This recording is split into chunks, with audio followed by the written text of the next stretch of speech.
اعوذ باللہ من الشیطان الرجیم بسم اللہ الرحمن الرحیم کذبت ثمود بطغواها اذ انبعث اشقاها۔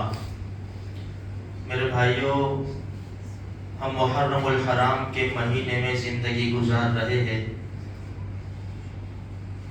پرسوں بھی یہ بتایا گیا کہ صرف نواسۂ رسول کی شہادت نہیں ہوئی، اسلام میں بہت بڑی بڑی شہادتیں ہوئی ہیں، بہت بڑی بڑی قربانیاں دی گئی۔ خود نواسۂ رسول کے والد محترم ہمارے نبی کے داماد فاطمۃ الزہرا رضی اللہ تعالی عنہ کے شوہر حضرت علی رضی اللہ تعالی عنہ کی بھی بڑی شہادت ہے۔ حضرت صہیب رضی اللہ تعالی عنہ فرماتے ہیں کہ اللہ کے رسول بیٹھے ہوئے تھے، حضرت علی رضی اللہ عنہ سے پوچھا، بتاؤ اگلی امتوں میں بدبخت کون ہے؟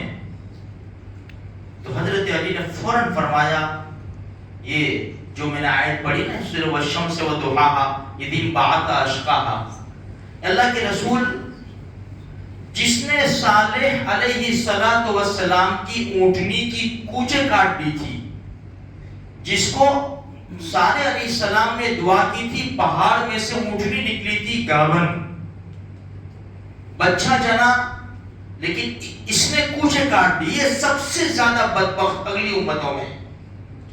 پھر ہمارے نبی نے فرمایا، علی اس امت کا بدبخت بتاؤ۔ اللہ و رسولہ عالم، نہیں معلوم یا رسول اللہ۔ اللہ کے رسول صلی اللہ علیہ وسلم نے حضرت علی رضی اللہ تعالیٰ عنہ کے سر مبارک کے اگلے حصے پر اشارہ کر کے فرمایا، اس امت کا سب سے بدبخت ترین انسان وہ ہے جو یہاں تلوار مار کر چہرے اور داڑھی کو رنگین کر دے گا۔ حضرت علی کے سامنے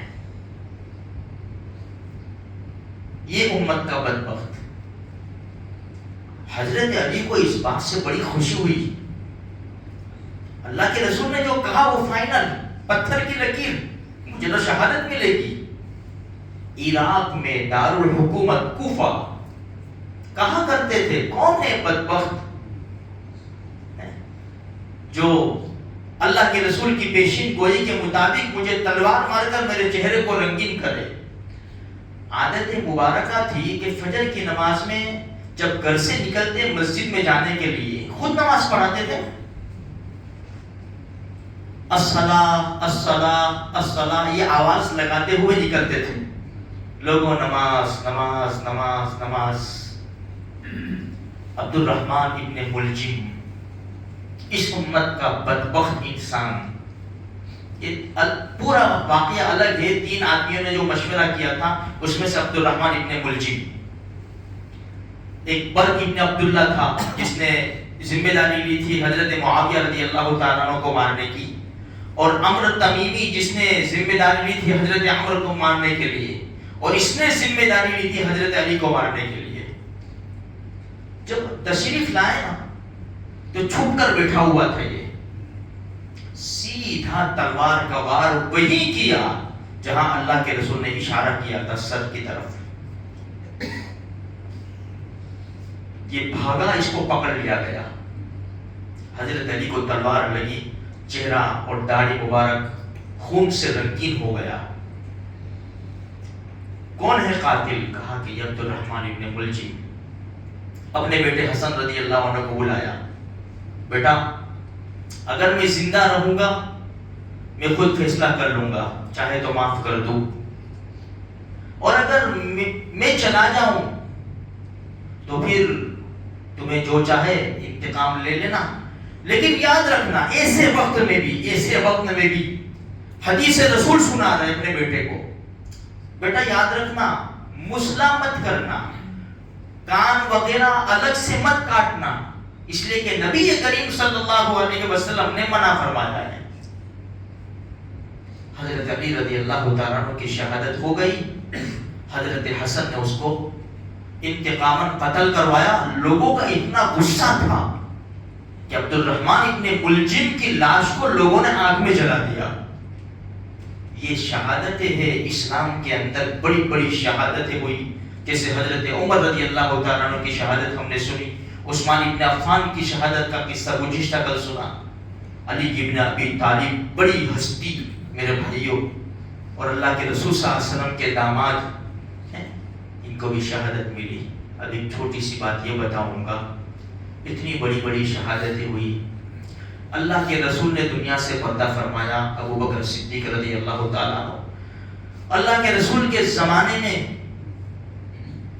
بہت سارے صحابہ، بدر ہوئی، احد ہوئی، احزاب، خیبر، فتح مکہ، حنین، تبوک، صلح حدیبیہ، یہ سب کتنے صحابہ شہید ہوئے؟